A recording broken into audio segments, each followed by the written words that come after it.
Good afternoon. How are you? You are fine. Thank you very much for the hosts for giving me this opportunity to speak here in this forum.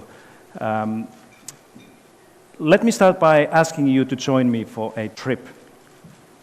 Okay? Let's assume that this is a forum, Leaders Forum, taking place in 2001, 15 years ago.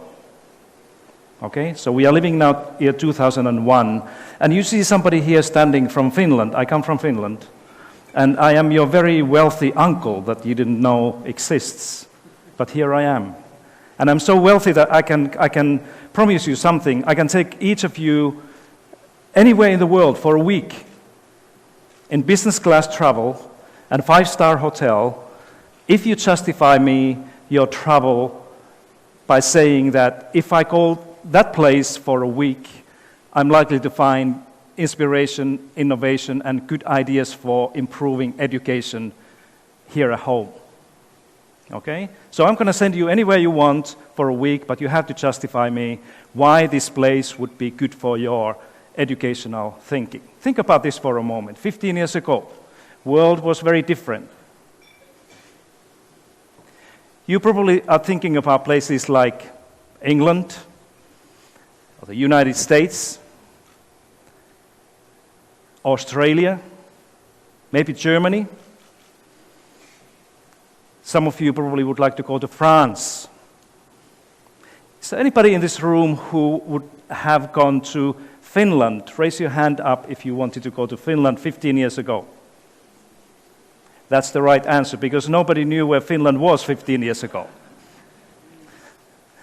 So in year 2001, world was very different, and people were thinking about very different places for the travel and find good ideas for education. Finland was not one of those. And I chose 2001 deliberately, of course, because if this was a conference 15 years ago in November, most of you, and most of us would also know that a few weeks from now, the OECD, the Organization for Economic Cooperation and Development, that South Korea is a member, and United Kingdom is a member, and Finland is a member, would release the first results of so-called PISA study, Program for International Student Assessment.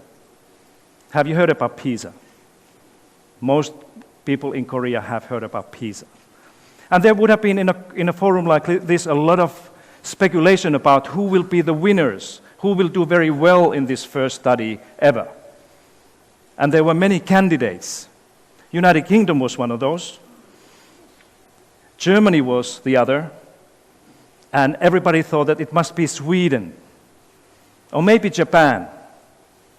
Or why not New Zealand or United States of America? Nobody thought or guessed that it would be Finland.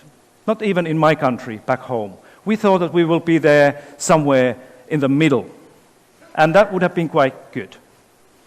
So this is what you saw in December 2001, 15 years ago, December, a little after this forum that we had here. If you look at those countries there in this first ever table released by the OECD, you see Finland, Canada, New Zealand, Australia, Ireland, and South Korea there. It's a very surprising thing, and it was a very surprising thing for us in Finland. It was so surprising that we didn't have any answers to those questions when people were asking that why Finland was doing that well. We said that we don't know, we have no idea. Actually, it was so difficult question that the only thing that we could conclude in my country was that maybe the OECD had made mistake. You know, for example, if you measure length, sometimes you use inches and sometimes you use centimeters, right? So we thought that maybe the OECD had been using centimeters instead of inches with Finland and made a horrible mistake. So rather than running around the world and saying that we have the best education system in the world, in Finland we say that we want to wait for 3 years when we knew that the OECD will come with the next study, next cycle of PISA. This first one was about reading literacy, the next one would be mathematics. So we waited for 3 years, and this is what we saw. And this is what the world saw 3 years later in December 2004. Again, you see there Finland, South Korea, Netherlands, Japan, Canada, Belgium, Switzerland. Okay? And this was again a surprise for the world. There were many people who couldn't believe this. There were actually many people in France who say that this must be a wrong thing altogether. And there were many people in Finland who say that this cannot be true. So we have to wait another 3 years to see what happens in a third PISA study that is looking at science of the 15-year-olds. Okay? And this is what you saw 3 years later. Now we are in December 2007, looking at the 2006 study. Again, you will see Finland, Canada, Japan, New Zealand, Australia, Netherlands, South Korea there. And it's, ladies and gentlemen, it's only in the winter of 2008, which is not so long ago, when the world in general, and my country particularly, began to understand that something has changed. The world is not anymore the same that we thought it was in 2001. So if you look at those countries that have been doing well in all of these first 3 PISA cycles, many of them are the countries that we were not thinking 15 years ago to have a model education system, something that would be worth traveling to. Right? Now, my PISA story ends here. I'm not going to talk about the PISA study anymore, because this is enough. And for the researchers like myself and many of my colleagues here, you know, this was a moment when we started to ask interesting questions. And these questions are related to the creativity and improving education systems in general. And these questions that we were asking were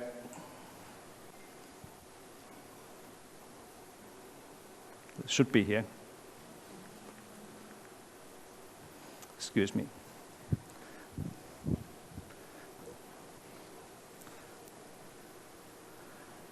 I need some technical help. I can talk while somebody comes and help me. Is anybody can help me with this? This is dead. Anyway, the first question, of course, was that what is common with those education systems that seems to be doing well, all those top-performing or high-performing education systems over there? Do they have some common things, some common features? Or are they simply so different from one another that we cannot generalize anything? Then the other question was, of course, that what is going on in those education systems that have not been able to improve, getting any better? And these 2 questions have been driving the researchers since 2008. So how are we doing here?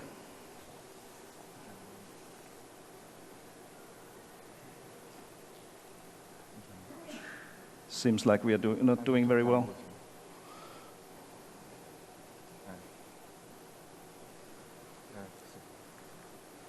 Okay, thank you.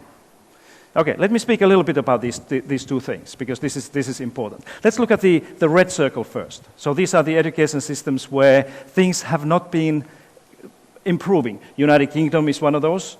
United States, Australia, New Zealand a little bit. France, Germany, particularly Sweden, Denmark, Norway, the other Nordic countries. There are some common things that we researchers identified. First one of them, this is a common thing for all of those education systems where things have not been getting any better in terms of students' learning. And the fact is that they all have somehow built their education policies and thinking around idea of competition. In other words, that when schools compete against one another, that somehow they want to do better. They try to improve what they do. And when teachers compete against one another, as they do in many countries now, that somehow they will teach better that way. Okay? So this is a very common thing in many education systems, and most of those who have not been able to improve. Then the other idea that you also find in these education systems that have not been able to improve is what I call test-based accountability. There are 2 ideas here. One is the increasing amount of standardized testing that has been used to collect information or data about how children are doing in a school, and then using this information to hold teachers and schools accountable for what they do. It's a very common thing, again, in England, in the United States, or Australia. Many of those countries share the same type of policy or thinking. The third one is the deprofessionalization of both the teaching profession and leadership, meaning that basically anybody can teach or anybody can lead the school if you just have a passion to do so. Many of those countries that have not been successful in improving what they do have created all sorts of fast-track pathways into teaching, like Teach for All or some other programs. And school leadership has been open to managers and leaders from other fields. It's a very common thing in many of those countries. And finally, what we have seen also, and we see as we speak, is the privatization of public schools. In other words, handing over public schools to somebody else to run because some people think that they can do it better. There are some other things there as well, but let me leave it here and move to the yellow circle. So now the question is that what's common with those education systems that seem to be doing well in these charts? Okay? The first one, of course, is the collaboration or cooperation as a foundation of education. Those education systems believe and think that it's when teachers and schools collaborate, when they do things together, then things happen. It's not a competition, it's a collaboration. Networking, sharing things, helping one another is the fundamental principle. For example, in Finnish education, it's a very strong philosophy behind education. Then the next one is the trust-based responsibility. It's not accountability. It's responsibility, professional responsibility among teachers and leaders, and trust in schools and teachers and their work. Again, a very clear item in all of those, or most of those high-performing education systems that you saw earlier. Professionalism. The idea that we insist that all the teachers must hold university-level credentials, and all the leaders, school leaders, must be qualified to teach and lead the schools where they're working. It's a very different idea than what you heard earlier. And then finally, equity. I'll speak a little bit about the equity in a minute, but this basically means that these education systems that have been successful, that they have taken this idea of equality and helping everybody to learn seriously, allocating more resources to the schools and pupils who need more help and time to learn. So if you look at these two things, they look very different. They're almost the opposite. Two types of education systems.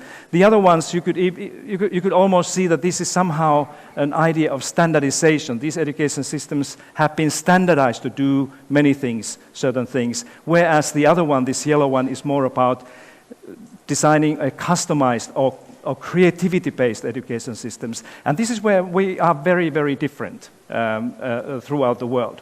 So let's move to the equity part and ask this question that how do we enhance or unleash creativity within the systems? And my argument here is that one of the good ways to do this is to make sure, first of all, that all the schools are doing well. Not just some of the schools, but every school is a good school.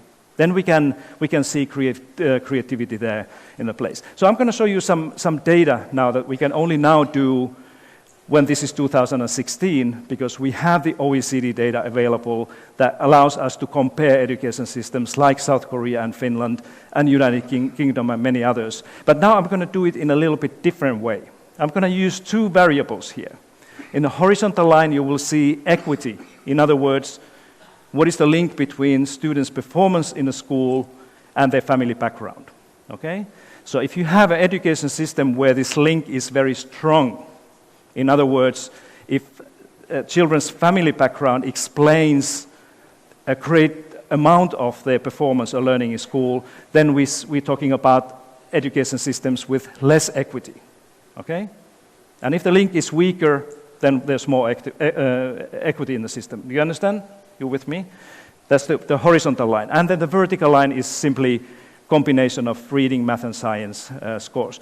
This one here is the international average of these two variables. Okay? So once again, if your education system is here, it means that you have double trouble. You have equity and quality challenge.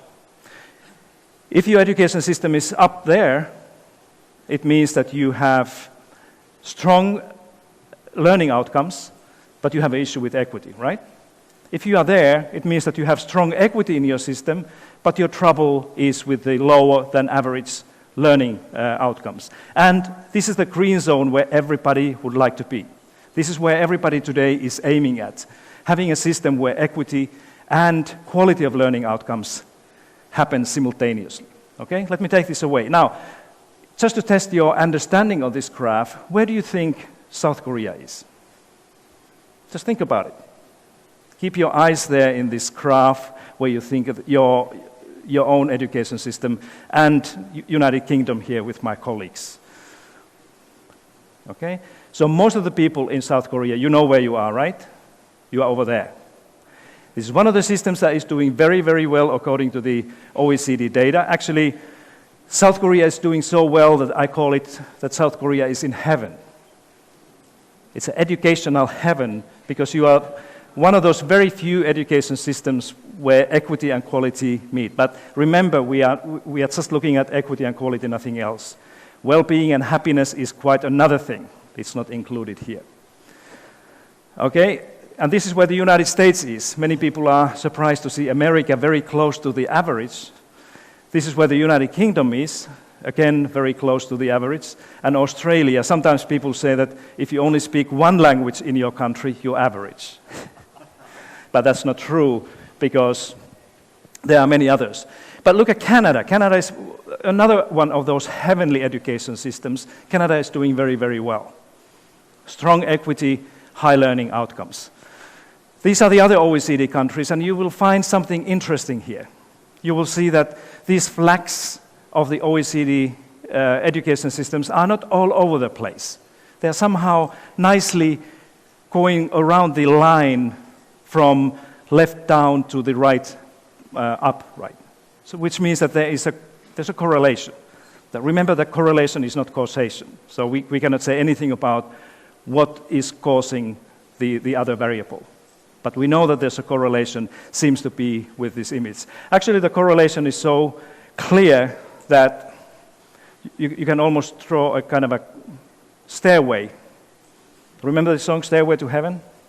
It goes something like this. There's a lady who's sure all that glitters is gold, and she's buying the stairway to heaven. Now, if you're very careful, you probably cannot find Finland there, can't you? Do you know how Finnish flag looks like? I'll give you a hint. It's the most beautiful flag in the world. Doesn't help too much, no? Okay, take a look at this. I'm going to show you where Finland was about 35 years ago. We were exactly there. So Finland was one of those countries with a double trouble, with the equity and quality challenge. Now I'm going to show you what has happened during the last 25 to 35 years. This is the Finnish way of building equity, investing in equality of the system, and straight in the middle of heaven. And that's what we have been doing. Strong teachers, special education, funding schools in a way that everybody gets what they need, and so on.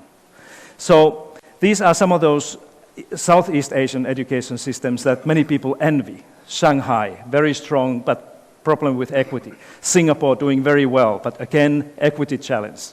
Hong Kong is the only one of the Southeast Asian systems that is in heaven. Okay? Now I'm going to ask you another thing. There's one education system there, right here, the one that is almost in heaven. Can you see that? With the red, white, and blue flag. Anybody recognizes that flag? It's the Netherlands. You know, the Dutch are doing very well in education. They have a very strong education system. I have worked a lot with the Dutch principals and teachers. And sometimes when we talk about this data with the Dutch colleagues, they say that we seem to be almost there. We seem to be almost in heaven.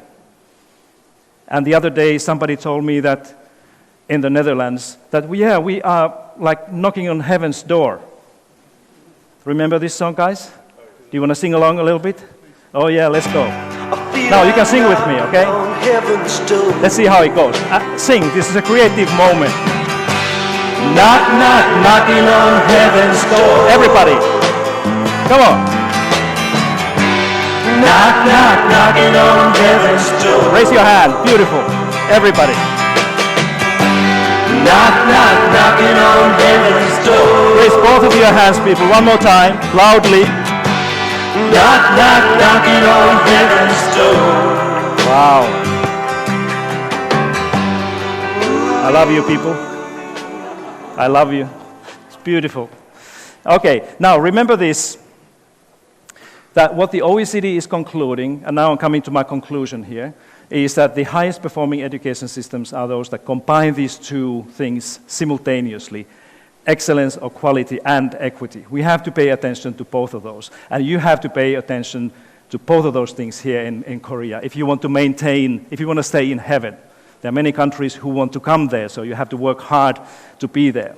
So now, let me close by giving you 3 ideas that I think you could do here in order to enhance creativity and strengthen the system of education that is doing very well here in South Korea. These 3 things are, first of all, I think that we need to recognize the failure as part of the success story here. Korean education is a huge success story. Everybody talks about that. But I think that Korea is a little bit like many other education systems, that failure has no place there. Am I right? That everybody tries to avoid the, failing. And failure is a bad thing in school. It's the worst thing that can happen. And we have to change that. If we want to have more creativity, we need to change this thing. We need to teach our children and teachers so that they can and want to take risks. Okay? Let me show you a little half-a-minute clip from a colleague of mine from Finland. He's the CEO of a very large game company called Supercell. And he will tell you a little bit about why in a gaming industry or business it's very important to understand and tolerate failure. And this could be equally well a message told by the school principal or the minister of education. Just take a look. There. So the reason why we sort of celebrate failure is that we believe that in the games business it's really important to take risks. If you don't take risks, you don't have chances to do hit games. But by definition, if you take risks, then you're bound to fail more often than succeed. And the way we see it is that if there's no failures, you're not taking enough risks. So therefore, we want to create an environment where it's completely safe to fail. And when we do fail, I would say that we actually don't celebrate the failure itself, but whatever we've learned from that failure. And how we do. You know, in Finland, we have a National Day of Failure once a year. It's October 13th every year, when we celebrate failure in our schools and homes and workplaces, just to understand how important failure is for success. And my offer to you here in Korea is that you can do the same, that you can enhance the role of failure by doing this. I was talking about this Day of Failure in the United States, in America, some time ago, and say that Finland has a failure day once a year. And somebody in the audience said that in America we also have a Day of Failure, but we only celebrate that every other year. And it's the second Tuesday of November. And it took a while for me to understand that why is it November and every other year before I understood that that's the election day. And maybe this November, a couple of weeks ago, is a good example of that. Then the other one, the second thing for you, is that I think that we have to let our children play. You have to do it here in South Korea more than probably anywhere else. Children need time to play. If they don't play, the creativity will be lost. Because play, by definition, is a form of human act when people become creative. If we take a play away from children's lives, whether it's during the day in the school or in the evenings at home, we are losing a lot of potential that kids have when they play. Okay? So this is how a typical 4th grade school day in Finland looks like. I'm going to show you this very quickly. Normally, children go to school at that age about 8:30 in the morning. They may have 2 classes. This is just an example here. Normally it's 45 minutes, but then there's always 15 minutes for children to play. They go outside to the schoolyard and they do whatever they want to do. They use their imagination to do things, okay? Then they come back to the class, for example, physical education. Then they have lunch. It can be anything from 30 to 60 minutes. Then they have something, for example, science, break, another class, break, another class, and then they go home. And we have very little homework. We do have homework, but not much. And this is because we want our children to play when they're at home, when they're with one another. Nobody in Finland goes to the evening schools like you have, your Hog ones and others. Nobody. We don't have those things at all because we think that children must play, not to go to Hog ones and not to study more. They need to learn these things in a school. So it's very important that your school is designed in a way that allows time to play. And finally, this is my last thing here, is that I think that we need to rethink what is the purpose of school education in Finland, in Korea here, in England, and everywhere. Of course, the schools have to prepare children for work and for life and further studies and many other things, but that cannot be the main purpose of schooling. So if you want to have any advice how to think about the purpose of schooling, this is something that comes from a good friend of mine and a good friend of ours, actually, Sir Ken Robinson, and he has said this beautifully in his latest book called Creative Schools. That he says that the purpose of school is to help students to understand the world around them. In other words, learn knowledge, learn about the world as it is, but also discover the talents within them. These two dimensions form the purpose of future schooling. And I like this simple statement because it kind of underlines the importance and difficulty of figuring out what is your talent, what is your passion, what do you really want to do in your life. If we don't do that, I think we are further away from having creative schools. With this, I close. I thank you very much, and I apologize my colleagues for taking a couple of minutes too much time. But thank you very much. Let's have a good conversation here. Thank you.